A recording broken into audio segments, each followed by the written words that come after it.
the Lord. Hallelujah. சந்தோஷமா இருக்கிறவங்களா கரங்களை உயர்த்தி ஒரு அல்லேலூயா சொல்லாமா? ஹல்லேலூயா. அவ்வளோதான் சத்தமா? நல்ல சத்தத்தை உயர்த்தி ஒரு அல்லேலூயா சொல்லுங்க பார்க்கலாம். ஹல்லேலூயா. கர்த்தருடைய பரிசுத்த நாமம் மகிமைப்படுவதாக. இந்த நாளிலும் நாம் யாவரும் ஒரு நிமிஷம் அப்படியே எழுந்து நின்று ஒரு வசனத்தை நம்ம வாசித்துட்டு நம்ம உட்காரலாமா? நம்ம எல்லாரும் எழுந்திருக்கலாம். யோசுவாவின் புஸ்தகம் 2ஆம் அதிகாரத்துக்கு நம்முடைய வேதாகமத்தை நாம் திருப்பிக் கொள்ளலாம். யோசுவாவின் புத்தகம் எங்கே இருக்கு? பைபிளில் தான் இருக்கு பாஸ்டர். உபாகமத்துக்கு அடுத்தது பழைய ஏற்பாட்டு 270வது பக்கமா? சரி,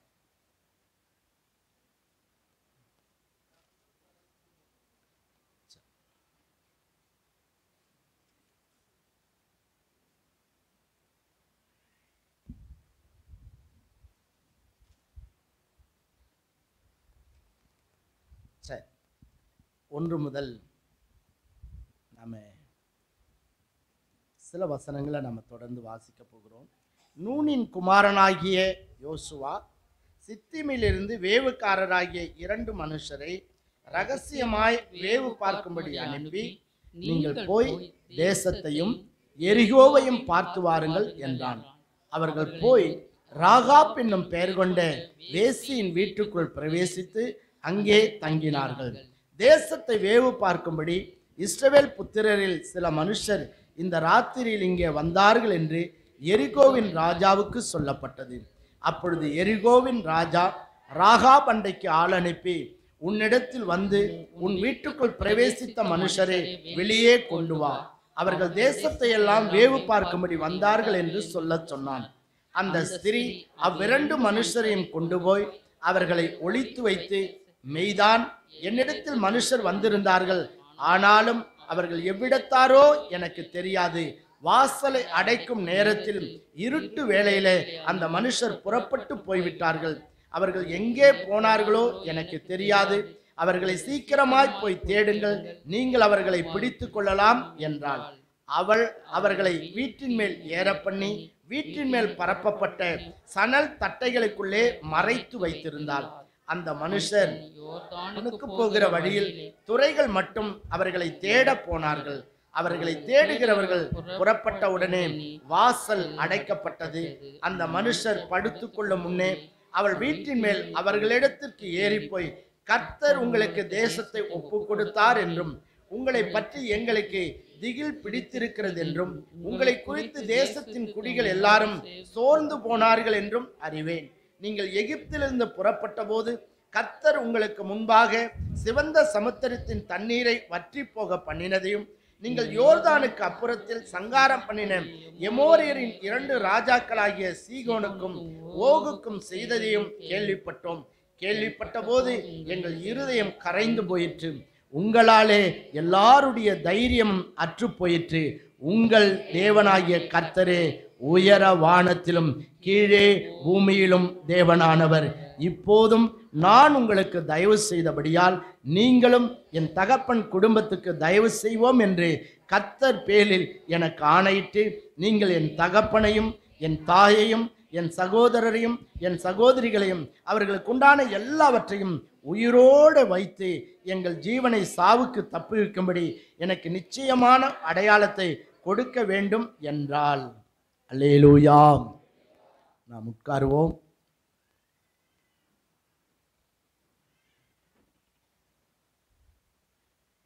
கர்த்தருடைய பரிசுத்த நாமம் மகிமைப்படுவதாக.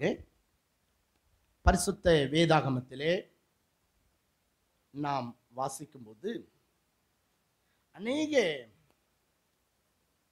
ஸ்திரீகளை பற்றி வேத புத்தகத்திலே ஆவியானவர் எழுதி வைத்திருக்கிறதை நாம் பார்க்கின்றோம். அல்லேலூயா. சொல்லுங்க பார்க்கலாம், யார் யார் பேர்லாம் இருக்கு பைபிள்ல?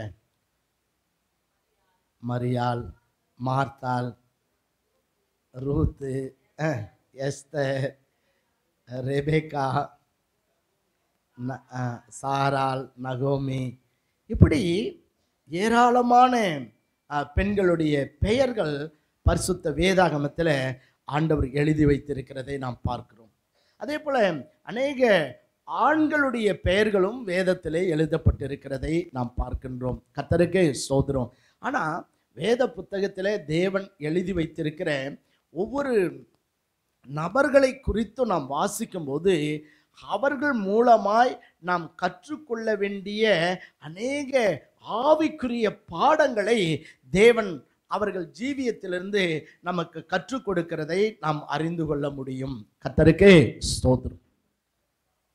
அதனால தான் அவர்கள் மூலமாய் நாம் கற்றுக்கொள்ள வேண்டிய அநேக காரியங்களை நாம் கற்றுக்கொள்ள வேண்டும் என்பதற்காகத்தான் அப்படிப்பட்ட அநேகருடைய பெயர்களை வேத புத்தகத்திலே ஆண்டவர் எழுதி வைத்திருக்கிறார். கர்த்தருடைய நாமத்துக்கு ஸ்தோத்திரம். அப்போ நாம் இன்றைக்கு நம்ம வாசித்த வேத பகுதியில் யாருடைய பேர் இருக்கு சொல்லுங்க? யாருடைய பேரு? ராகாப். எல்லாரும் சொல்லுங்க, என்ன பேரு? ராகாப். பின்னாடி இருக்கிறவங்க சொல்லுங்க, என்ன பேரு? ராகாப்.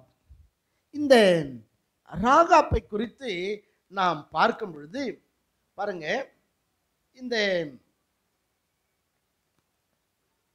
அநேக காரியங்களை இந்த ராகாபுடைய வாழ்க்கையில நாம் கற்றுக்கொள்ள முடியும். இவள் எந்த பட்டணத்தில் இருந்தாளா சொல்லுங்க? எந்த ஊர்ல இருந்தாங்க? எரிகோ. ஆங்கிலத்தில் ஜெரிகோ என்று சொல்வார்கள். இவள் இருந்த பட்டணத்தினுடைய பெயர் என்னது? ஜெரிகோ, எரிகோ.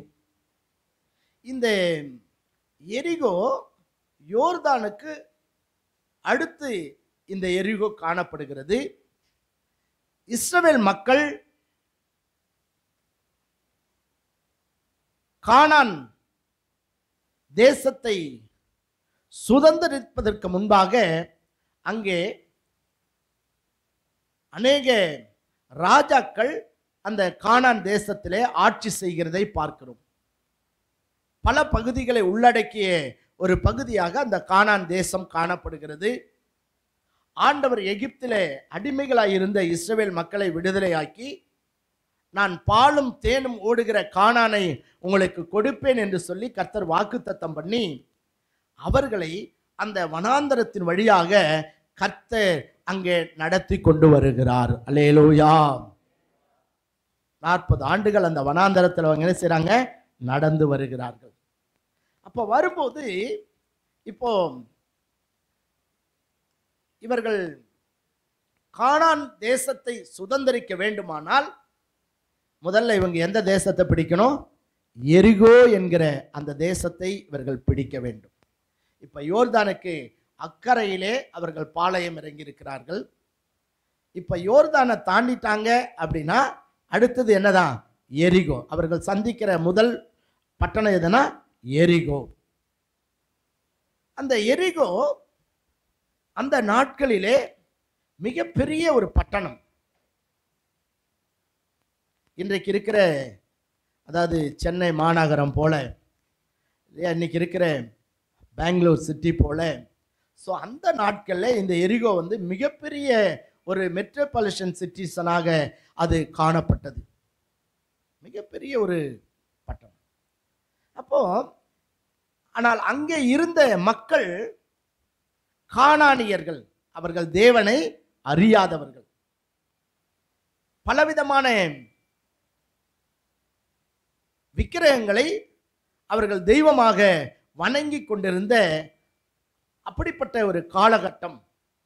அதோட மாத்திரல்ல, அந்த பட்டணத்தில் இருந்த மக்கள் மிகப்பெரிய பாவிகளாய் காணப்படுகிறார்கள்.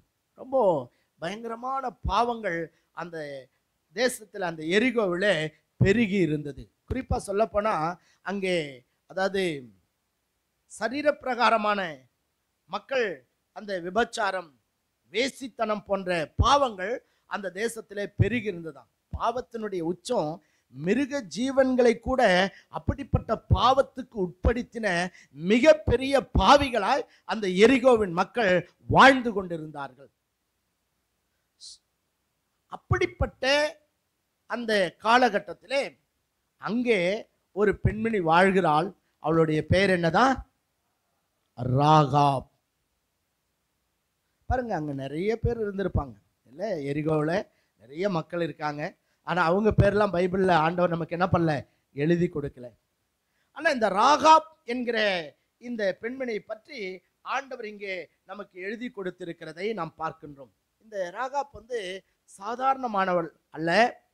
இவளும் ஒரு காலத்தில் மிகப்பெரிய ஒரு பாவியாய் வாழ்ந்தவள். அப்படித்தான் அந்த கானான் தேசத்திலும் இந்த எரிகோ போன்ற பகுதிகளிலும் அப்படிப்பட்ட ஒரு நிலைமை இருந்தபடினாலே இந்த ராகா பிறந்த போது இல்லை, ஸோ இவளை கொண்டு போய் எங்கே விட்டுட்டாங்களா, அந்த கானானிய தெய்வத்தினுடைய அந்த கோவிலிலே இவர்கள் விட்டு விட்டார்கள். இவள் அங்கே வளருகிறாள். அவள் அந்த வளரும் போது மிக அழகுள்ளவளாய் இவள் காணப்படுகிறாள். வேதத்தில் அழகானவங்க நிறைய பெண்கள் வேதத்தில் அவருடைய பெயர்கள் சொல்லப்பட்டிருக்கிறது இல்லையா. சாராள், அதாவது இன்னும் எஸ்தர் இல்லையா, அபிகாயில், இவங்கெல்லாம் மிகவும் அழகுள்ளவர்களாய் இருந்திருக்கிறார்கள். அதாவது மிகவும் அழகுள்ளவர்கள் இன்னும் சிலர் இருக்காங்க. ஆனால் இந்த எஸ்தர், இந்த சாராள், இந்த அபிகாயில், இந்த ராகாப், இவர்களெல்லாம் பேர் அழகிகளாய் காணப்பட்டார்கள். சாதாரண அழகுள்ளவங்க இல்லையா, எப்படிப்பட்டவங்களா, பேர் அழகிகள். அதனால தான் எஸ்தருடைய நாட்களிலே 127 நாடுகளிலிருந்து அழகிகளெல்லாம் கூட்டி சேர்க்கப்படும் போது அதில் யாரும் வராங்க, எஸ்தரும் வருகிறார்கள். அவ்வளவு பேர் அழகுள்ளவள். ஆபிரகாமுடைய மனைவி சாராள் மிகவும் அழகுள்ளவள். அதனால தான் ஆபிரகாம் போகிற இடத்துல சொல்கிறாரு, நீ எங்கே போனாலும் என்னை என்ன சொல்லிடு, அண்ணன்னு சொல்லிடு. ஏன்னா உன் அழகை கண்டு என்ன எவனாவது என்ன பண்ணிடுவான், கொன்று போட்டு விட்டுட்டு உன்னை மனைவி ஆக்கிடுவான். அதனால் நீ என்ன பண்ணிடு, என்ன சகோதரன் சொல்லிடுன்றான். ஸோ அவ்வளவு அழகுள்ளவர்களாக வேதத்தில் அநேக பெண்கள் இருந்ததை நாம் பார்க்கிறோம். அந்த மாதிரி பேர் அழகுள்ளவளாய் இந்த ராகாப் காணப்படுகிறாள். ஸோ இதனால் இவள் அநேகர் இவளுடைய வாழ்க்கையை சீரழிக்கிறார்கள். அந்த நாட்டு மன்னன் முதற்கொண்டு அநேக மக்கள் அந்த சிறு பிராயத்திலேயே அவளுடைய வாழ்க்கையை சீரழித்து விடுகிறார்கள். அப்படிப்பட்ட ஒரு பயங்கரமான அந்த சூழ்நிலையில தான் இவள் இஸ்ரவேலின் தேவனாகிய கர்த்தரை குறித்து இவள் கேள்விப்படுகிறாள். அல்லேலூயா. பாருங்க, அவள் பாவத்தினாலே அவள் சீரழிக்கப்பட்ட ஒரு சூழ்நிலை. அப்ப யோசித்து பார்த்தா, ஒருவேளை தெய்வம் இதெல்லாம் கேட்கிறாரா? தெய்வத்தின் பெயரிலே இப்படிப்பட்ட விபச்சாரமும் வேசித்தனமும் இப்படிப்பட்ட பாவங்களும் நடப்பது அநீதி அல்லவா? இப்படிப்பட்ட ஒரு மூட பழக்க வழக்கம் ஏன் மக்கள் கடைபிடிக்கிறார்கள்? இதெல்லாம் தெய்வம் விரும்புவாரா என்று சொல்லி அவள் சிந்திக்கின்ற ஒரு சூழ்நிலை. அப்ப நினைக்கிறா, ஒரு மெய்யான தெய்வம் இந்த உலகத்துல அவர் இருப்பார். அந்த தெய்வம் யாருன்றதை நான் என்ன செய்ய வேண்டும், கண்டுகொள்ள வேண்டும். ஏன்னா நம்மை படைத்த தெய்வம் இப்படிப்பட்டதான பாவங்களை அவர் விரும்புகிறவர் அல்ல. அந்த தெய்வம் யார் என்பதை நான் அறிய வேண்டும் என்று சொல்லி அவளுடைய உள்ளம் வாஞ்சித்த அந்த சூழ்நிலையில தான் அவள் சேனைகளின் கர்த்தராகிய ராஜாதி ராஜாவாகிய மகா பெரியவராகிய நம் கர்த்தரை குறித்து அவள் கேள்விப்படுகிறாள். அல்லேலூயா, அல்லேலூயா. ஆண்டவருடைய பரிசுத்த நாமத்துக்கே ஸ்தோத்திரம். இப்ப சொல்ற 10ஆம் வசனத்துல நம்ம வாசித்தோம். அதாவது 9 கர்த்தர் உங்களுக்கு தேசத்தை ஒப்பு கொடுத்தார் என்றும் உங்களை பற்றி எங்களுக்கு திகில் பிடித்திருக்கிறது என்றும் உங்களை குறித்து தேசத்தின் குடிகள் எல்லாரும் சோர்ந்து போனார்கள் என்றும் அறிவேன். நீங்கள் எகிப்தில் இருந்து புறப்பட்ட போது கர்த்தர் உங்களுக்கு முன்பாக சிவந்த சமுத்திரத்தின் தண்ணீரை வற்றி போக பண்ணினதையும் நீங்கள் யோர்தானுக்கு அப்புறத்தில் சங்காரம் பண்ணின எமோரியரின் 2 ராஜாக்களாகிய சீகோனுக்கும் ஓகுக்கும் செய்ததையும் கேள்விப்பட்டோம். கேள்விப்பட்ட போது எங்கள் இருதயம் கரைந்து போயிற்று. உங்களாலே எல்லாருடைய தைரியமும் அற்று போயிற்று. உங்கள் தேவனாகிய கர்த்தரே உயர வானத்திலும் கீழே பூமியிலும் தேவனானவர். அல்லேலூயா. எல்லாம் கைதட்டி ஆண்டவருக்கு நன்றி சொல்லுவோமா? நன்றி நன்றி நன்றி நன்றி நன்றி நன்றி நன்றி நன்றி நன்றி நன்றி.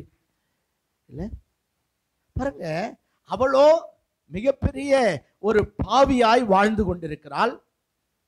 அவள் உண்மை தெய்வத்தை, மெய் தெய்வத்தை அறியாமல் அந்த கானானிய விக்கிரகங்களை சேவித்துக் கொண்டிருந்த அந்த நாட்களிலே பாருங்க, இவள் இஸ்ரவேலின் தேவனாகிய கர்த்தரே மெய்யான தெய்வம் என்பதை இவள் விசுவாசிக்கிறாள். அல்லேலூயா. அவ சொல்றா, என்ன சொன்னா? உயர வானத்திலும் கீழே பூமியிலும், இல்லையா? சோ உங்கள் தேவனே யாரு? தேவன். அல்லேலூயா. பாருங்க, அவளை குறித்து வேதம் சொல்லுது, அவ ஒரு வேசி. ஏன்னா அவ விரும்பி அதை ஏற்றுக்கொள்ளவில்லை, இல்லையா? தெய்வத்தின் பெயராலே அவள் வேசியாக்கப்பட்டிருக்கிற ஒரு சூழல். அப்போ அவள் அந்த பாவம் எவ்வளவு மோசமானது என்பதை அவள் உணர்கிறாள். உணர்ந்தது மட்டில்லை, ஒரு மெய் தெய்வம் உண்டு என்பதை அவள் அறிந்து கொள்ளுகிறாள். அறிந்து கொண்டதுக்கு அப்புறம் அவ என்ன செய்யறானா, அந்த பாவத்தை வெறுக்கிறாள். எல்லாம் ஒரு அல்லேலூயா சொல்லுவோமா? பாவத்தை வெறுத்தது மாத்திரம் இல்ல, இனி இப்படிப்பட்ட ஒரு பாவ வாழ்க்கையை நான் வாழ விரும்பவில்லை என்று சொல்லி அவள் தீர்மானம் எடுத்தவளாய் நேரா மன்னனிடத்திலே போகிறாள். அப்ப ராஜாவிடத்துல போய் சொல்றா, ராஜாவே, இனி இந்த கோவில்களிலே நான் இருக்க போவதில்லை. இனி இப்படிப்பட்ட பாவத்துக்கு, பாவ இச்சைக்கு என் சரீரத்தை நான் உட்படுத்த போவதில்லை. ஆகவே எனக்கு இதிலிருந்து விடுதலை தாருங்கள் என்று சொல்லி அவள் ராஜாவிடத்தில் போய் முறையிடுகிறான். அப்ப ராஜா அந்த நாட்டினுடைய மக்களை எல்லாம் கூடி வர செய்கிறான். அவளுடைய பெற்றோரையும் கூடி வர செய்கிறான். அப்போ மறுபடியும் அவள் ஆணித்தரமாய் சொல்லுகிறாள், என்னால் இனி இப்படிப்பட்ட பாவத்தை செய்ய முடியாது. ஏன்னா இது மிகப்பெரிய கொடிய பாவமாயிருக்கிற தெய்வத்தினுடைய பெயராலே என்னுடைய சரீரம் சீரழிக்கப்படுகிறது. ஆகவே இனி நான் இப்படிப்பட்ட பாவத்தை செய்ய மாட்டேன். நான் ஒரு தேவன் உண்டு என்பதை, அதாவது ஒரே ஒரு தெய்வம் இந்த உலகத்தில் மெய் தெய்வம் உண்டு என்பதை நான் நம்புகிறேன். அவரே வானத்தின் கீழ், அதாவது வானத்தின் மேலும் பூமியின் கீழும் அவர் மாத்திரமே மெய்யான தெய்வம். ஆகவே அந்த தெய்வத்தை நான் நம்புகிறேன். சோ ஆகவே இனி இப்படிப்பட்ட பாவத்தை நான் செய்ய மாட்டேன் என்று சொல்லி பாருங்க, அவள் ஆணித்தரமாக சொல்லுகிறாள். அப்போ அந்த ராஜாவும் அந்த நாட்டின் மக்களும் அவளுடைய பெற்றோரும் கூட சொல்றாங்க, இல்ல, உன்னை நாங்க இப்படிதான் உன்னை கோவிலுக்கு நாங்கள் அர்ப்பணித்திருக்கிறோம், நீ இப்படித்தான் வாழ வேண்டும், இதிலிருந்து நீ தப்ப முடியாது என்று சொல்லுகிறார். அவ சொல்றா, என் ஜீவனே போனாலும் பரவாயில்ல, ஆனா இனி இப்படிப்பட்ட ஒரு பாவ வாழ்க்கை நான் என்ன செய்ய மாட்டேன், வாழ மாட்டேன். Praise the Lord. அல்லேலூயா. இதனால என்ன நடந்தது தெரியுமா? அவளை ஊரை விட்டு ஒதுக்கி வைத்து விட்டார்கள். அவளை ஊருக்கு வெளியே அனுப்பி, இப்போ அவ ஊருக்குள்ள குடியில்லை. ராஜா சொல்லிட்டான், நாங்கள் சொல்லுகிறதற்கு நீ கீழ்ப்படியாது போனபடியினாலே, நீ யெகோவாதான் தெய்வம் என்று சொல்லுகிறபடியினாலே இனி இந்த கானான், இந்த எரிகோக்குள்ள நீ இருக்க வேண்டாம் அப்படின்னு சொல்லி இவளை அந்த ஊரை விட்டு ஒதுக்கி வைக்கிறார்கள். அப்பதான் அவ எங்க போயிருக்கிறாளா? எரிகோவினுடைய கோட்டை சுவர், அந்த எரிகோவினுடைய மதில் சுவர். இன்றைக்கு நம்முடைய கோட்டையை நம்ம போய் பார்த்தோம்னா கோட்டையை சுற்றிலும் என்ன இருக்கு? மதில் சுவர் இருக்கும். ஸோ அதை சுற்றிலும் என்ன இருக்கும்? ஆழி இருக்கும், இல்லையா? அதை சுற்றிலும். ஸோ அதே போல தான் அந்த நாட்களில் ஒவ்வொரு நகரத்திலும் என்ன இருக்குமா? கோட்டை சுவர் இருக்கும். கோட்டை அதை சுற்றிலுமாக மதில் சுவர் இருக்கும். ஒரு பட்டணத்துக்குள்ளே ரொம்ப ஈஸியாலாம் என்ன பண்ண முடியாது, போக முடியாது. கேட் இருக்கும், இல்லையா? ஒளிமுக வாசல், அதன் வழியாக தான் உள்ளே போக முடியும். ஸோ இந்த பட்டணத்திலே இவளை அவளுடைய பெற்றோரும் ஒதுக்கி வெறுத்து தள்ளி விடுகிறார்கள். அந்த நாட்டு மக்களும் அவளை வெறுத்து ஒதுக்கி தள்ளி விடுகிறார்கள். மன்னனும் அவளை வெறுத்து ஒதுக்கி தள்ளி விடுகிறான். அந்த சூழ்நிலையில தான் அவ வந்து அந்த கோட்டை மதில் சுவரின் மேலே தன்னுடைய வீட்டை கட்டி அங்கே அவள் தனிமையாக அங்கே குடியிருக்கிறாள். கர்த்தருக்கு ஸ்தோத்திரம். அவளை எல்லாரும் பலவிதமாய் ஏளனம் பண்ணுகிறார்கள், பரியாசம் பண்ணுகிறார்கள். பாருங்க, அவளை உதாசீனப்படுத்துகிறார்கள். பாருங்க, அவள் புறக்கணிக்கப்பட்டவளாய், கைவிடப்பட்டவளாய், ஒதுக்கப்பட்டவளாய், வெறுக்கப்பட்டவளாய் எங்க வந்துட்டா? இப்போ கோட்டை மதில் சுவர் மேலே வந்து அந்த கோட்டை மதில் சுவர் மேலே வீடு கட்டி கொண்டு அங்கே இந்த ராகாப் வசித்து வருகிறாள். கர்த்தருக்கு ஸ்தோத்திரம். ராஜா சொல்லிட்டான், வேணா நீ அங்கே போய் வேணா என்ன பண்ணிக்கோ, இருந்துக்கோ, ஆனால் ஊருக்குள்ளே நீ இருக்க உனக்கு அனுமதி இல்லை. கவனிங்க பாருங்க, ஏன் கோட்டை மதில் சுவர் மேலே அனுப்பினா? அந்த நாட்களில் நிறைய கொள்ளையர்கள் வருவார்கள், எதிரிகள் மற்ற நாட்டின் மேலே படையெடுத்து வருவார்கள். அப்போ வரும்போது முதல்ல தாக்கப்பட வேண்டியவங்க யாருன்னா, யாரை தாக்குவான்? கோட்டை மதில் மேலே யார் இருக்காங்களோ அவங்கள தான் முதல்ல கொலை செய்வார்கள். ஏன்னா அப்போ தான் பட்டணத்துக்குள்ளே என்ன பண்ண முடியும், போக முடியும். ஒருவேளை கொள்ளையர்கள் வருவார்கள், ஆனால் கோட்டை மதில் மேலே யார் இருக்காங்களோ அவங்க வீடுகளில் தான் முதல்ல என்ன செய்வாங்க, கொள்ளையடிப்பார்கள். அதனால ராஜா முடிவு பண்ணிட்டான், இனி இவ வேஸ்ட்டு, இவன் நம்ம சொல்றதை கேட்க மாட்டான், அதனால கொள்ளையர்களோ அல்லது எதிரிகளோ இவளை கொன்று போடட்டும் என்று சொல்லி பாருங்க அவளை புறக்கணித்து அந்த நாட்டை விட்டு பாருங்க அந்த கோட்டை மதில் சுவர் மேலே அந்த ஊரை விட்டு அவளை ஒதுக்கி வைத்து விட்டார்கள். கர்த்தருடைய நாமத்துக்கு ஸ்தோத்திரம். ஆனால் அவளோ என்னை ஒதுக்கினாலும் பரவாயில்ல, என்னை வெறுத்தாலும் பரவாயில்ல, என்னை யார் கைவிட்டாலும் பரவாயில்ல, நான் இனி இப்படிப்பட்ட ஒரு அசுத்தமான பாவ வாழ்க்கை நான் வாழ விரும்பவில்லை என்று சொல்லியும் பாருங்க, உயர வானத்திலும் கீழே பூமியிலும் தேவனானவர் யெகோவா மாத்திரமே, நான் அவரை மாத்திரமே சேவிப்பேன் என்று சொல்லியும் அவள் மிகவும் உறுதியுள்ளவளாக அந்த இடத்திலே வந்து குடியிருக்கிறாள். அல்லேலூயா. கர்த்தருடைய நாமத்துக்கு ஸ்தோத்திரம். எப்பவுமே ஆண்டவர் தனக்காய் வைராக்கியம் கொண்டவர்களை கர்த்தர் கைவிடுகிறவரே அல்ல. அல்லேலூயா. ஆமாம், ஒருவேளை எந்த மதத்தில், எந்த இனத்தில், எந்த ஜாதியில், எந்த தேசத்தில், எந்த மொழியை பேசினாலும் வேதம் சொல்றது, பக்தி உள்ளவனை கர்த்தர் தமக்காக தெரிந்து கொண்டார் என்று அறியுங்கள். அல்லேலூயா. பாருங்க, இவ சூழ்நிலையே யார் பார்க்கிறாரு? கர்த்தர் பார்க்கிறார். இவளுடைய ஏக்கம், இவளுடைய தவிப்பு, இவளுடைய கைவிடப்பட்ட இந்த நிலை, இவளுடைய அந்த பாவத்தை வெறுத்த அந்த உத்தம குணம் இல்லையா? ஸோ எல்லாத்தையும் ஆண்டவர் பார்க்குறார். ஸோ அப்போதான் நம்ம இங்கே வாசிக்கிறோம், அங்கே யோசுவா, மோசேக்கு அப்புறமா யோசுவா இஸ்ரவேலினுடைய தலைவனாக அங்கே பொறுப்பெடுத்து இப்போ யோசுவா என்ன சொல்றாருன்னா, நாம கானான் தேசத்தை பிடிக்கணும்னா முதல்ல நம்ம எங்க போனோம்? எரிகோக்குள்ளாக போக வேண்டும். எரிகோ பட்டணத்தை நாம் பிடிக்க வேண்டும். ஆகவே 2 வேவுக்காரர்களை அவர்கள் தெரிந்து கொள்ளுகிறார். 2 பேர் என்ன பண்றாரு? தெரிந்து கொள்ளுகிறார். அந்த 2 பேருடைய பெயர் இங்கே எழுதப்படலை. ஆனாலும் வேத பண்டிதர்கள் சொல்றாங்க அவங்க யாரா இருக்கலாம். நீங்க சொல்லுங்க பார்க்கலாம், யாரா இருக்கலாம்? யோசுவா தான் இப்ப இஸ்ரவேலுடைய தலைவன், அவங்கள நடத்தி கொண்டிருக்கிற தலைவன். யார் கரெக்டா சொல்றீங்க பார்க்கலாம்? யாரா இருக்கலாம்? தூதர்களா இருக்கலாமா? இல்லை, 2 மனிதர்களை வேவு பார்க்கும்படி அனுப்புகிறார். முதல்ல மோசே எத்தனை பேர் அனுப்புனாரு வேவு பார்க்கறதுக்கு? எத்தனை பேர்? 12 பேர் அனுப்புனார். அதில் போனவங்கள ஒருத்தவங்க தான் யோசுவாவும் காலேபும். ஆனால் இப்போ யோசுவா, மோசே மரிச்சிட்டாரு, இப்போ யோசுவா இஸ்ரவேல் மக்களுக்கு தலைவனாக பொறுப்பெடுத்திருக்கிறார். இப்போ யோசுவா போல, ஆனா வேற 2 பேர் அனுப்புறாரு. அப்ப யார் அனுப்பியிருப்பாரு? யார் அனுப்புவாரு? கூட 2 பேர் அனுப்புவாரா? சரி, அங்கே காலேபையும் பினகாசையும் அவர் அனுப்பி வைக்கிறார். அல்லேலூயா. இப்போ காலேபும் பினகாசும் போறாங்க. போய் அந்த எரிகோக்குள்ள இப்போ அவங்க வேவு பார்க்க போறாங்க.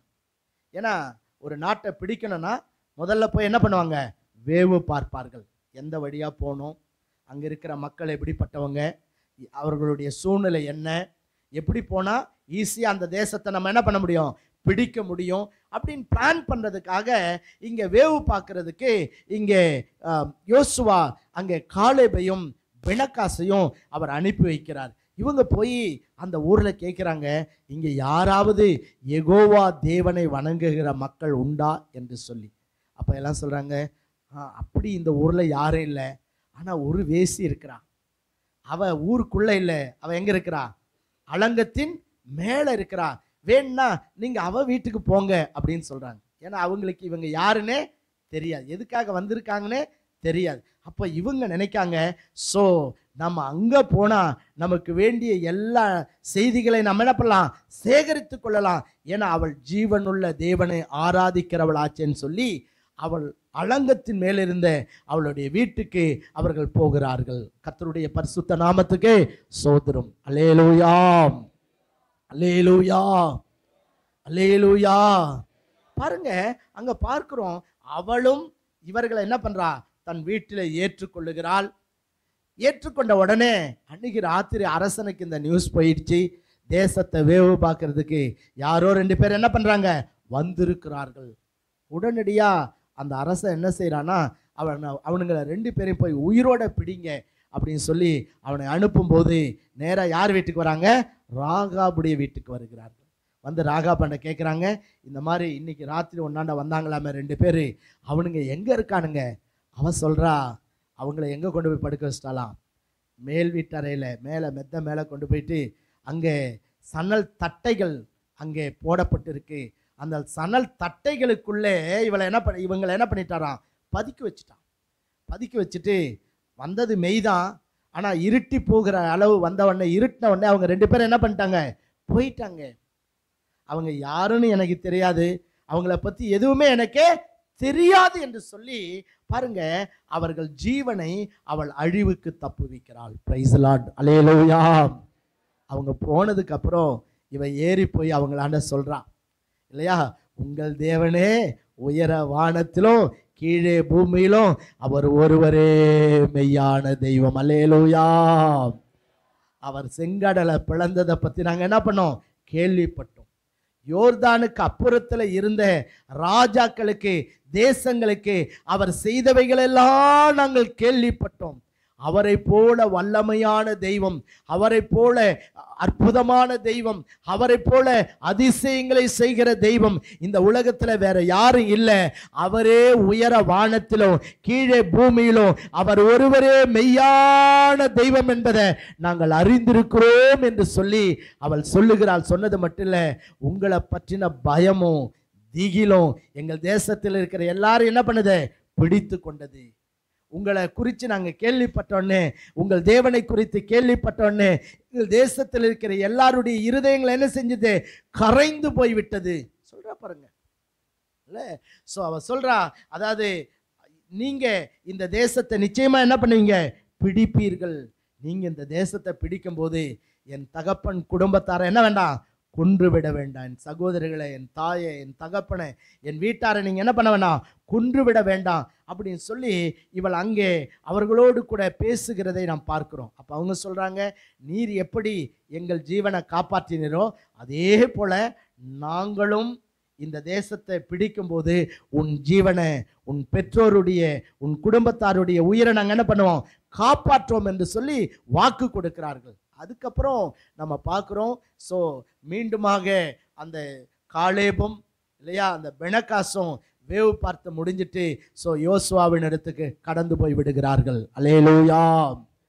கர்த்தருடைய நாமத்துக்கு ஸ்தோத்திரம். பாருங்க, அதுக்கப்புறம் நடக்கு, அங்கே இஸ்ரவேல் மக்கள் எரிகோக்கு வருகிறார்கள். அந்த எரிகோ கோட்டையை 7 நாள் சுற்றி வருகிறார்கள் இல்லை. ஸோ 7ஆவது நாளில் அவர்கள் சுற்றி வந்து எக்காலங்களை ஊதின போது அந்த எரிகோ மதில் இடிந்து விழுந்தது. அல்லேலூயா. அதுவும் அது சாதாரணமான மதில் இல்லையா, வேத பண்டிதர்கள் சொல்கிறாங்க 90 அடி உயரமா அந்த கோட்டை மதில் சுவர். எவ்வளோ இருக்குமா, 90 அடி உயரம் உள்ளது. அதே போல் அகலம் அப்படின்னு பார்த்தீங்கன்னா 10 கார்கள் ஒரே நேரத்தில் அந்த மதில் மேலே என்ன பண்ண முடியுமா, போக முடியுமா. யோசித்து பாருங்க, நம்ம ஊர்ல இருக்கிற ரோட்லாம் எப்படி இருக்கு. ஆனா மதில் சுவரே அங்க என்ன பண்ணிருக்கு, ஒரே நேரத்துல எத்தனை கார் போலாமா, 10 கார்கள் செல்லக்கூடிய அளவுக்கு அந்த மிகவும் அகலம் உள்ளதாக, உயரம் உள்ளதாக அந்த கோட்டை, அந்த அலங்கம், அந்த மதில் சுவர் காணப்படுகிறது.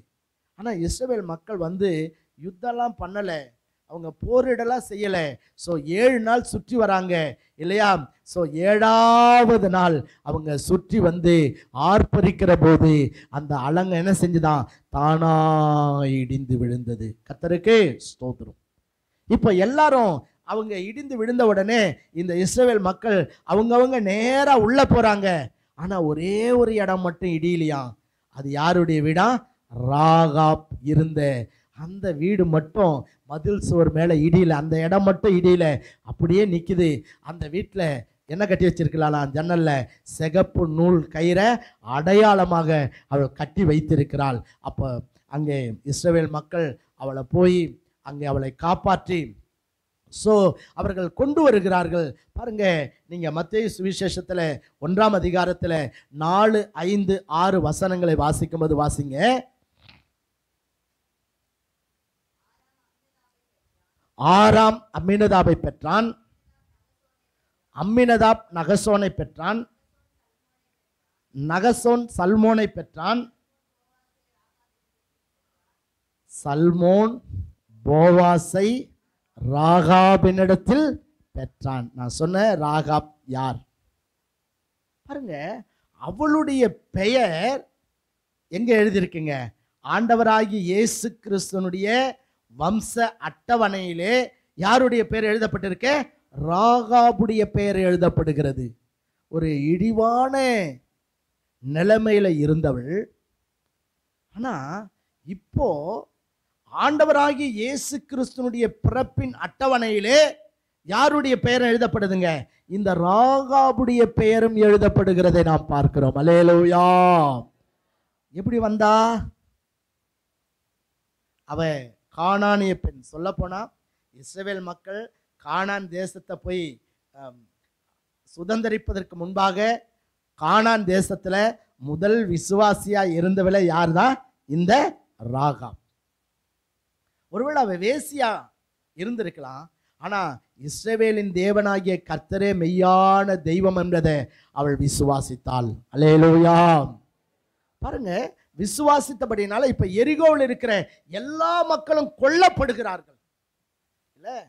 ஏன்னா ஆண்டவர் சொல்லிட்டாரு, சுவாசமுள்ள ஒன்றையும் அந்த நாட்டில் நீங்க உயிரோட என்ன பண்ணக்கூடாது, வைக்க கூடாதுன்னு சொல்லிட்டாரு. ஏன் அப்படி சொன்னார்னா, அந்த அந்த மாம்ச பிரகாரமான அந்த இச்சையின் பாவங்கள் அந்த தேசத்தில் பெருகி இருந்ததுனால அதே தேசத்தில் பலவிதமான அந்த கொடிய வியாதிகளும் அதன் மூலமாய் பரவி இருந்ததாம். ஏன்னா பாவம் பெருகிற இடத்துல என்ன இருக்கும், கிருபை பெருகும். அது ரெண்டாவது.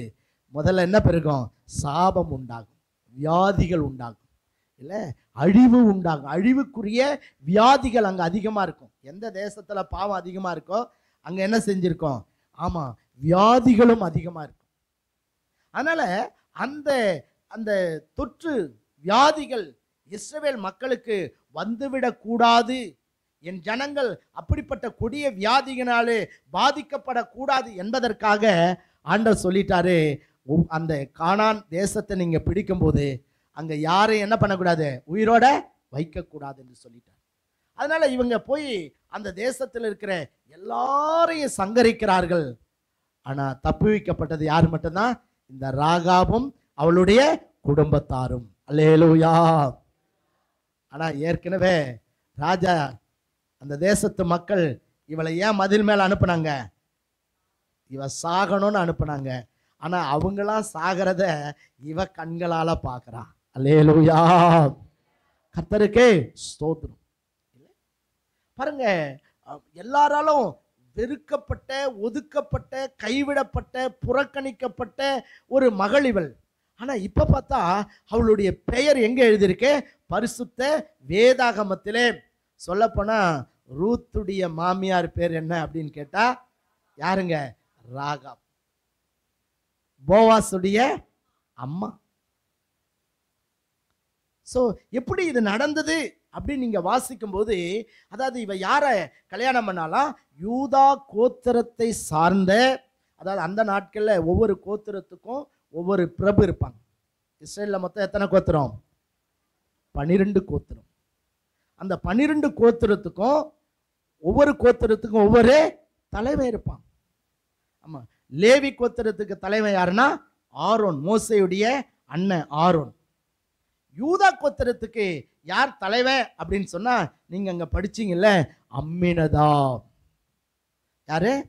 அம்மினதாப். அவர் தான் யூதா கோத்திரத்தினுடைய தலைவன். தலைவனா சும்மா இல்லை, ஒரு கோத்திரத்துல லட்சக்கணக்கான பேர் இருப்பாங்க இல்ல, அந்த லட்சக்கணக்கான பேருக்கு தலைவன் யார் தான்? அந்த கோத்திரத்துல ஒருத்தன் இருப்பான்.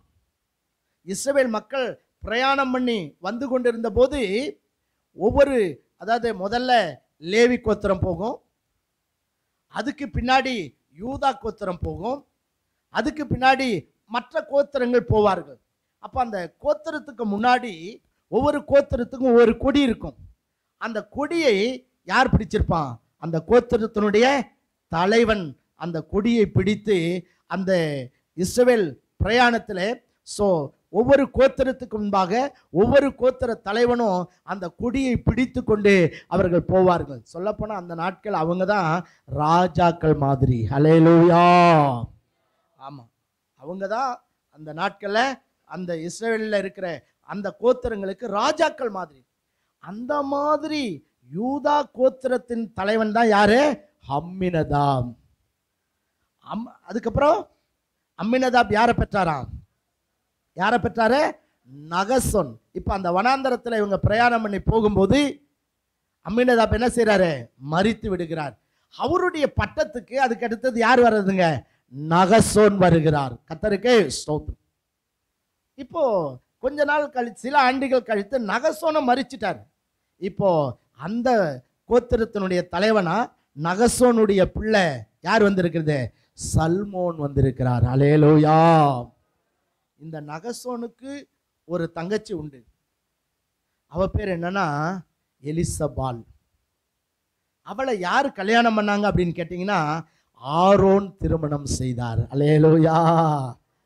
ஆரோன் யாருங்க? லேவி கோத்திரத்தினுடைய தலைவன். இஸ்ரவேலுக்கெல்லாம் அவர் தான் ஆசாரியன், பிரதான ஆசாரியன். ஸோ அப்போ லேவி கோத்திரத்தினுடைய பிரதான தலைமை யாருன்னா இந்த ஆரோன். இப்ப ஆரோன் யாருடைய தங்கச்சி கல்யாணம் பண்றானா? இந்த யாருடைய, அதாவது யாருடைய மகள்? நகசோனுடைய மகள். அந்த நகசோனுக்கு இன்னொரு பையன் இருக்கான். அவன் தான் யாருங்க? சல்மோன். சொல்லுங்க, யாரு? அம்மினதாப். முதல்ல யார் வர்றது? அம்மினதாப். அம்மினதாப் யாரை பெற்றாராம்? நகசோனை பெற்றார். நகசோன் யாரை பெற்றாராம்? யாரை பெற்றாரா? சல்மோனை பெற்றார். இந்த சல்மோன் யாரை பெறாருங்க? போவாச பெறுகிறார். அப்போ யாரிடத்துல பெறுகிறாரா? ராகாபிடத்திலே பெறுகிறார். அல்லேலூயா. யோசிச்சு பாருங்க, எல்லாராலும் புறக்கணிக்கப்பட்ட, இழிவாய் எண்ணப்பட்ட, ஒதுக்கப்பட்ட, வெறுக்கப்பட்ட, கைவிடப்பட்ட, இவ வாழதை விட இவ செத்து போயிட்டா நலமா இருக்குன்னு சொல்லி எல்லாரும் அவளை சாவுக்கு ஒப்பு கொடுத்தவள். ஆனா இப்போ அவ எங்க வந்துட்டாங்க? புறஜாதி பெண். ஆனா இப்போ இஸ்ரவேல் கோத்திரத்துக்குள்ள வருகிறாள். அதுவும் யாரை கல்யாணம் பண்றாளாம்?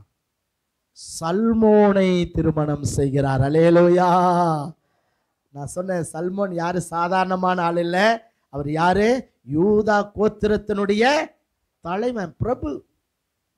ஆமா, அதோடு மட்டும் இல்ல, அந்த யூதா கோத்திரத்தினுடைய தலைவன் மாத்திரம் இல்ல, இவன் தங்கச்சி தான் யாருங்க? அந்த எலிசபால். எலிசபாலுடைய கணவன் யாரு? ஆரோன். பாருங்க, இஸ்ரேல்ல மிக உயர்ந்த கோத்திரம், சிறப்பான கோத்திரம், மேன்மையான கோத்திரம் அப்படின்னா அது எந்த கோத்திரம்? இந்த லேவி கோத்திரமோ யூதா கோத்திரம். சோ ஆண்டவர் எந்த கோத்திரத்துல வந்தாரு? யூதா கோத்திரத்துல இயேசு கிறிஸ்து வருகிறார்.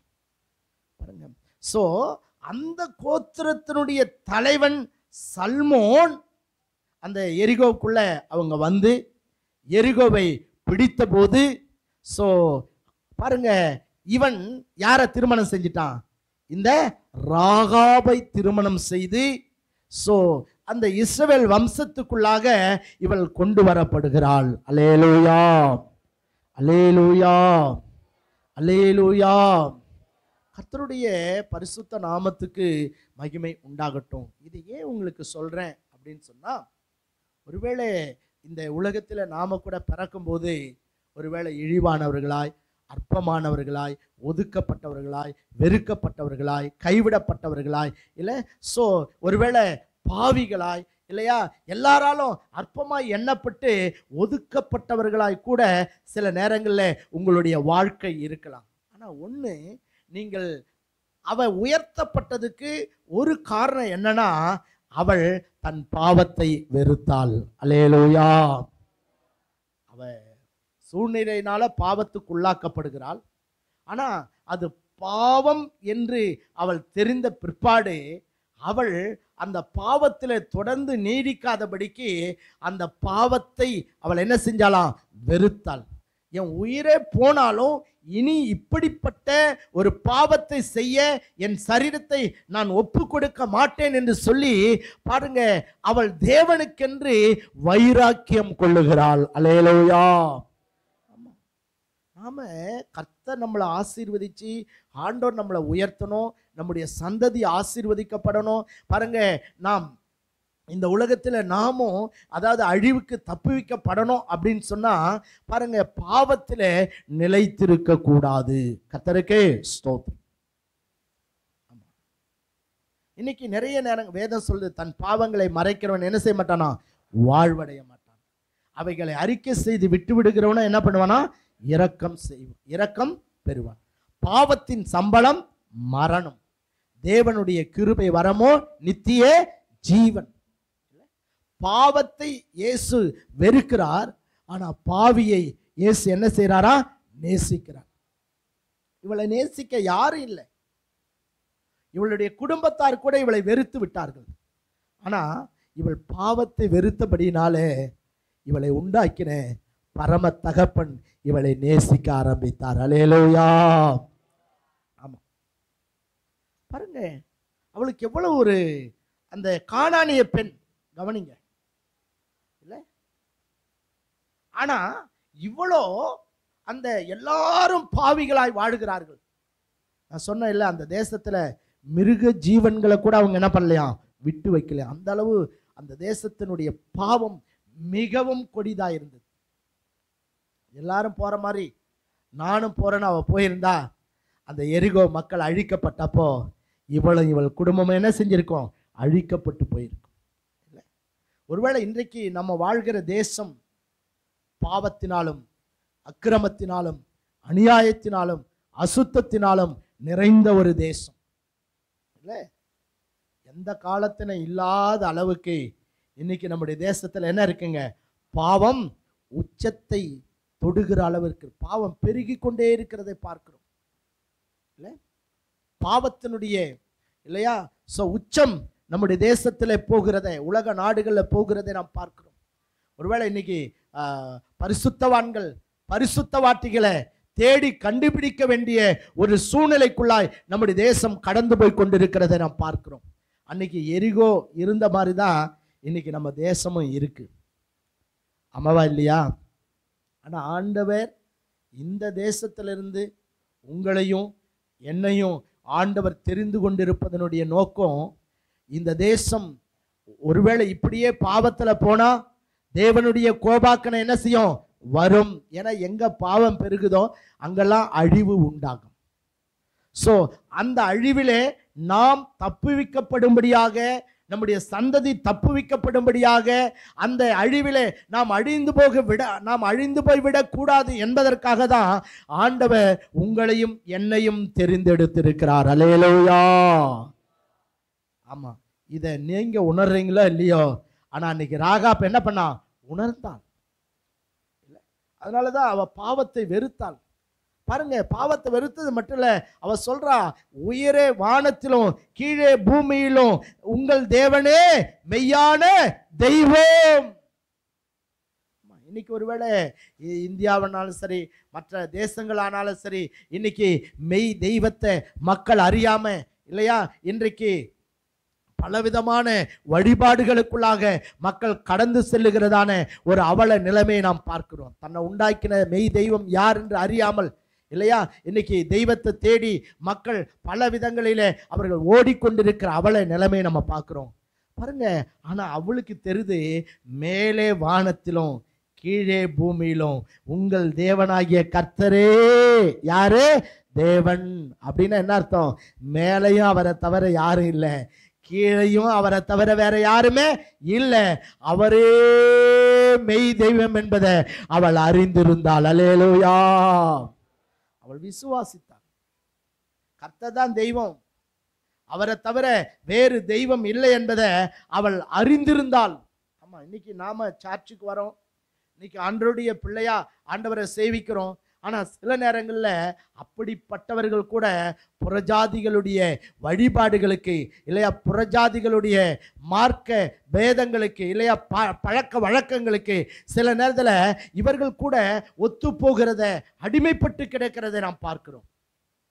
ஆனா அவ பாருங்க, அந்த நாட்கள்ல இல்லை தீர்க்கமா சொல்றா, மேலே வானத்திலும் கீழே பூமியிலும் உங்கள் தேவனாகிய கர்த்தரே தெய்வம். அல்லேலூயா.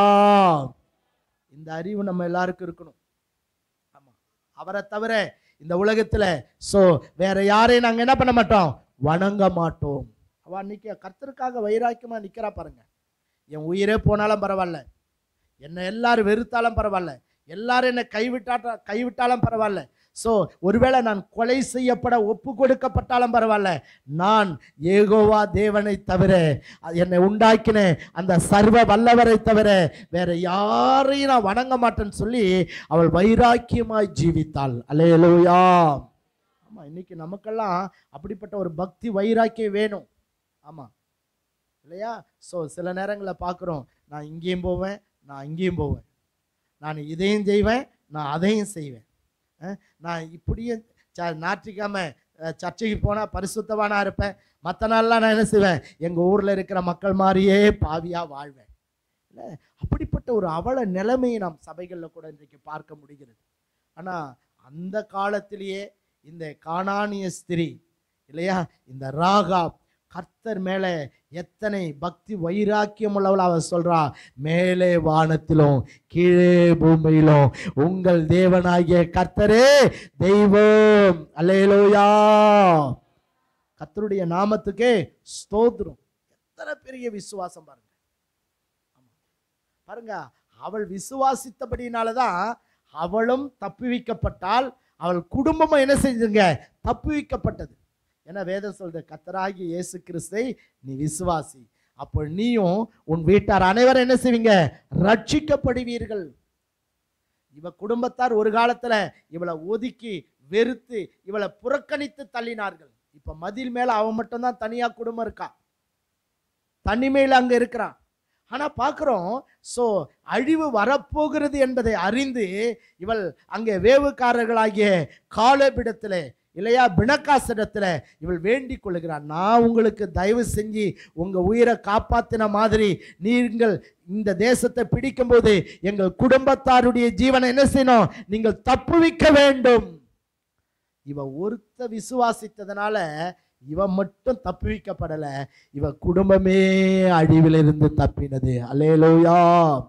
இன்னைக்கு நீங்களும் நானும் நம்முடைய தேவனாகிய கர்த்தரே மெய் தெய்வம் என்பது அறிந்திருக்கிறது மாத்திரல்ல, அவரை உண்மையாய் சேவிப்போமானால், அவரை நாம் பரிசுத்தமாய் சேவிப்போமானால் பாருங்க, நாம் அழியாதபடி காக்கப்படுகிறது மாத்திரல்ல, வரப்போகிற அழிவுக்கு ஏன் மனிதன் அழிவு, அதாவது இரண்டாம் மரணமாகிய அக்கினியும் கந்தகமும் எரிகிற கடலிலே பங்கடையாதபடிக்கு நம்ம ஆத்மாவும் தப்புவிக்கப்படும், நம்முடைய குடும்பத்தாருடைய ஆத்மாவும் தப்புவிக்கப்படும். அல்லேலூயா. கர்த்தருடைய பரிசுத்த நாமத்துக்கே ஸ்தோத்திரம். பாருங்க, அவ அன்னைக்கு இஸ்ரவேலின் தேவனாகிய கர்த்தரே மெய் தெய்வம் என்பதை அறிந்ததனால ஆண்டவர் பாருங்க, புறக்கணிக்கப்பட்ட, தள்ளப்பட்ட, ஒதுக்கப்பட்ட, வெறுக்கப்பட்ட அவளை கர்த்தர் எங்க கொண்டாந்து இணைக்கிறாருங்க? எங்க கொண்டாந்து இணைக்கிறாரு? இஸ்ரவேல் குடும்பத்தோட இணைக்கிறாரு. அதுவும் எந்த கோத்திரத்துல இணைக்கிறாராம்? இஸ்ரவேல் கோத்திரத்துல பிரதான கோத்திரமா இருக்கிற யூதா கோத்திரத்துல கொண்டாந்து இணைக்கிறாரு. அல்லேலூயா. ஆண்டவர் எவ்வளவு பெரியவர் யோசிச்சு பாருங்க. இல்ல, வேசி என்று சொல்லப்பட்ட இவள் ஆனா இப்போ எங்க வந்துடுறா? அந்த யூதா கோத்திரத்துக்குள்ள கர்த்தர் இவளை கொண்டு வந்து இணைக்கிறார். இல்ல, அந்த தேசத்தை பிடிச்ச உடனே சல்மோன் அவளை என்ன பண்றாரு? திருமணம் செய்து கொள்கிறார். அதுவும் யூதா கோத்திரத்தினுடைய தலைவன் காலேப் வந்து சொன்னாரு, சல்மோன் நீ என்ன பண்ற? அவ யார் தெரியுமா? அவளை போய் நீ திருமணம் செய்யலாமா? பினகா சொல்லியிருப்பாரு இல்லையா, சல்மோன் உனக்கு அவளை பத்தி தெரியாது, நீ அவளை கல்யாணம் பண்ணவே கூடாது. ஆனா தேவ திட்டம். ஏன்னா அவனின் நாமத்தை அறிந்திருக்கிறபடியால் அவனை எங்க வைப்ப? உயர்ந்த அடைக்கலத்துல வைப்பேன். ஆண்டவரை தேடுகிற, ஆண்டவரை நேசிக்கிற, ஆண்டவரை உண்மையாய் சேவிக்கிற அவருடைய பிள்ளைகளை எப்பவுமே ஆண்டவர் வந்து கீழே வைக்க மாட்டாரு. எங்க தான் வைப்பாரு? மேல வைப்பார். அல்லேலூயா. ஆமா, ஒருவேளை நம்ம பிறக்கும் போது தாழ்மையானவர்களா இருந்திருக்கலாம், ஒண்ணுமே இல்லாத ஜீரோவா கூட இருந்திருக்கலாம். ஸோ நம்ம கடன்காரர்களாய், தரித்திரர்களாய், ஏழைகளாய், பரதேசிகளாய், திக்கற்றவர்களாய், ஒருவேளை ஒன்றுக்கும் உதவாதவர்களாய் கூட இருந்திருக்கலாம். ஆனா உயர வானத்திலும் கீழே பூமியிலும் கர்த்தரே தேவன் என்பதை அறிந்து யாரெல்லாம் உண்மையா சேவிக்கிறாங்களோ அவங்களை ஏற்ற நேரத்தில் ஏற்ற வேளையில உயர்த்தி வைக்கிறவர் கர்த்தர். அல்லேலூயா. கர்த்தருடைய நாமத்துக்கு சோதரம். ஒருவேளை யூதா கோத்திரத்துல எத்தனையோ பெண்கள் என்ன சல்மோன் திருமணம் செய்ய மாட்டாரான்னு சொல்லி கூட என்ன பண்ணிருப்பாங்க? ஏங்கி இருப்பாங்க. இல்ல, ஒருவேளை சிலர் நினைச்சிருக்கலாம், நான் ரொம்ப படிச்சிருக்கேன், நான் ரொம்ப அழகா இருக்கேன், மற்ற பெண்களை விட யூதா கோத்திரத்துல நான் தான் ரொம்ப பியூட்டியா இருக்கேன், என்னதான் சல்மோன் திருமணம் செய்வான்னு கூட நினைச்சிருக்கலாம். ஆனா ஆண்டவர் பாருங்க, அதாவது அவரை நேசிக்கிற பிள்ளைகளுக்கு அவரே எல்லாவற்றையும் ஆயத்தப்படுத்துகிறார். அல்லேலூயா. அவருக்கு தெரியும் யாரை எங்க கொண்டு போய் இணைக்கணும், யாரை எங்க வைக்கணும், யாரை எப்படி உயர்த்தணும். நம்முடைய தேவன் யோசனையில் பெரியவர், அவர் செயல்களில வல்லவர். கைதட்டி ஆண்டவருக்கு நன்றி சொல்லாமா?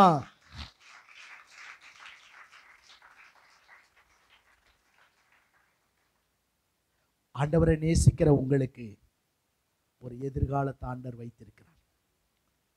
ஆண்டவரை நேசிக்கிற உங்களுக்கு நீங்க நினைச்சு பார்க்க முடியாத ஒரு உயர்ந்த ஸ்தானத்தை கர்த்தர் வைத்திருக்கிறார்.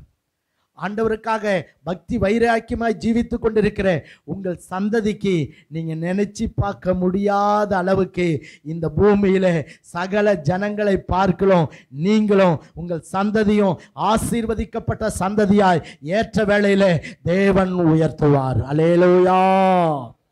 கர்த்தருடைய நாமத்துக்கு ஸ்தோத்திரம்.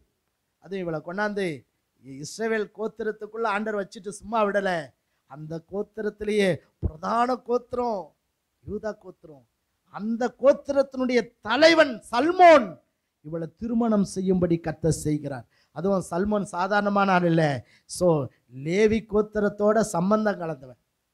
இஸ்ரவேல் கோத்திரத்துல பிரதானமான கோத்திரம் லேவி கோத்திரம், அதுக்கடுத்து யூதா கோத்திரம். பாருங்க, அந்த கோத்திரத்திலே ஸோ இவளை கர்த்தர் கொண்டு வந்து இணைத்து ஆண்டவராகிய இயேசு கிறிஸ்து பிறக்கிற அந்த சந்ததியினுடைய வம்சத்திலே இவளுடைய பெயரை கர்த்தர் பொறித்து வைக்கிறார். கர்த்தருக்கு ஆண்டவர் எவ்வளவு பெரியவர் பாருங்க. நம்ம நினைக்கிறோம் ஆண்டவரை நான் நேசிக்கிறேன், ஆனால் நான் ரொம்ப தாழ்மையில் இருக்கேன், ஒன்றுமே இல்லாமல் இருக்கிறேன், கஷ்டப்படுறேன், இன்னும் வறுமை மாறலை, இன்னும் தரித்திரம் மாறலை, இன்னும் ஏழ்மை மாறலை, இன்னும் துன்பத்தில் இருக்கேன். கவலையப்படாதீங்க, உங்களுக்கான ஒரு பெரிய திட்டத்தை கர்த்தர் வைத்திருக்கிறார். அல்லேலூயா. இல்லை, இவ எதிர்பார்த்திருப்பாளா? ராகாப் நினைச்சிருப்பாளா, எனக்கு போய் யூதா கோத்திரத்தினுடைய தலைவன் சல்மோன் என்ன திருமணம் செய்வா அப்படின்னு நினைச்சிருப்பாளா? நோ.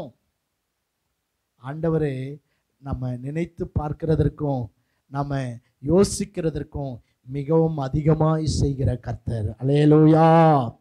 ஆமாம், நீங்கள் உண்மையாக ஆண்டவரை நேசித்து பாருங்க, உண்மையாக ஆண்டவரை சேவிங்க, உங்கள் சந்ததி நீங்கள் நினச்சி பார்த்தே இருக்க மாட்டீங்க. என் பிள்ளைங்களா இப்படி இருக்காங்க, என் பேர பிள்ளைங்களா இப்படி இருக்காங்க, என் சந்ததியா இப்படி இருக்கு அப்படின்னு நீங்க நினைச்சு பார்க்க முடியாத அளவுக்கு கர்த்தர் உங்கள் சந்ததியை இந்த பூமியில ஆண்டவர் உயர்ந்த ஸ்தானத்துல கர்த்தர் வைப்பார். அல்லேலூயா. இவ வேசி, ஆனா இப்ப கர்த்தர் என்ன பண்றாரு? இவ சந்ததியில யாரை கொண்டு வராருங்க? ராஜாக்களை ஆண்டவர் தோன்ற பண்ணுகிறார். போவாசு, போவாசுடைய பிள்ளை யாரு? ஓபேத்து, ஓபேத்துடைய பிள்ளை யாரு? ஈசாயி, ஈசாயுடைய பிள்ளை யாரு? தாவீது. பெரிய ராஜா எந்த சந்ததியில வராரு? இந்த ராகாபுடைய சந்ததியில. யோசிச்சு பாருங்க, நினைச்சு பார்க்க முடியுமா இல்லையா? கர்த்தர் பெரியவர். அல்லேலூயா. ஆண்டவரை சேவிக்கிறது சும்மா இல்லைங்க. நீங்க நினைக்கலாம், நான் கூட ஆண்டவரை நேசிக்கிறேன் பாஸ்டர், ஆனா இன்னும் அப்படியே நல்ல வீடு இல்லை, எந்த ஆசீர்வாதம் இல்லை, அப்படியே தான் இருக்கேன். நோ, ஏற்ற வேளையில கர்த்தர் உங்களை உயர்த்துவார். அல்லேலூயா. ஆமா, ஒரு காலத்தை ஆண்டவர் வச்சிருப்பார், ஒரு வேளையை அவர் வச்சிருப்பார். ஸோ அது வரைக்கும் நீங்க என்ன பண்ணோம்?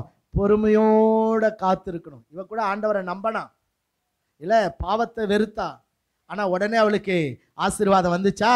இல்லை. சில ஆண்டுகள் அதே நிலைமையில தான் இருந்தா. ஆனா ஆண்டவர் அவளுக்குன்னு ஒரு பிளானை உண்டு பண்ணாரு, அவருக்குன்னு ஒரு திட்டத்தை ஆண்டவர் உருவாக்குனாரு. ஸோ பாருங்க, இவ உயிர் பிழைச்சா போதுன்னு நினைச்சா. ஆனா ஸோ இவ உயிர் பிழைச்சது மட்டும் இல்லை, ஸோ கர்த்தர் என்ன பண்ணார்? இவ குடும்பத்தையே உயிர் பிழைக்க செய்கிறார் இல்லை. ஸோ இப்போ இவளை யாரெல்லாம் அற்பமாய், யாரெல்லாம் கேவலமாய், யாரெல்லாம் இவளை உதாசீனப்படுத்தினார்களோ அவர்களெல்லாம் இவளை என்ன பண்ணியிருப்பாங்க? தேடி வந்திருப்பார்கள். அல்லேலூயா. எந்த ஜனங்க முன்னாடி இவ அற்பமாய் எண்ணப்பட்டாலோ அந்த ஜனங்களுடைய கண்களுக்கு முன்பாக ஆண்டவர் இவளை என்ன பண்ணியிருக்காரு? உயர்த்தி இருக்கிறார். தேவன் நல்லவருங்க. நம்ம வாழ்க்கையில நாம பாவத்தை வெறுக்கணும். இஸ்ரவேலின் தேவனாகிய கர்த்தரே வானத்தின் மேலும் பூமியின் மேலும் இல்லையா, அவரே மெய்யான தெய்வம் என்பதை நம்ம என்ன பண்ண வேண்டும்? அறிந்திருக்க வேண்டும். கர்த்தருக்கு ஸ்தோத்திரம். அவரை உத்தமமாய் நாம் பின்பற்ற வேண்டும். ஒருவேளை நம்ம ஜீவனே போகக்கூடிய சூழ்நிலை கூட சில நேரத்தில் இந்த ராகாப்புக்கு வந்த மாதிரி வரலாம். ஆனால் சொல்லணும், நான் செத்தாலும் பரவாயில்ல, என் தேவனுக்காக நான் என்ன பண்ணுவேன்? சாகவும் நான் தயாராக இருக்கிறேன். இல்லை, நான் பட்டணத்தில் விக்கிரகத்தை வணங்கி வாழறதை விட அலங்கத்தின் மேலே வாழ்ந்தாலும் பரவாயில்ல, நான் கர்த்தருக்காக வாழ்வேன்னு சொல்லி அந்த ராகாப் வாழ்ந்தாள் இல்லையா? ஸோ அப்படிப்பட்ட ஒரு பக்தி வைராக்கியம் உள்ளவர்களாய் நாம் வாழும்போது எப்படி இந்த ராகாப் உடைய சந்ததியில ராஜாக்கள் தோன்றினார்களோ இல்லையா, அதே போல உங்கள் சந்ததியிலும் ராஜாக்கள் தோன்றும்படி, நம்முடைய சந்ததியில ராஜாக்கள் தோன்றும்படி கர்த்தர் ஆசீர்வதிப்பார். அல்லேலூயா.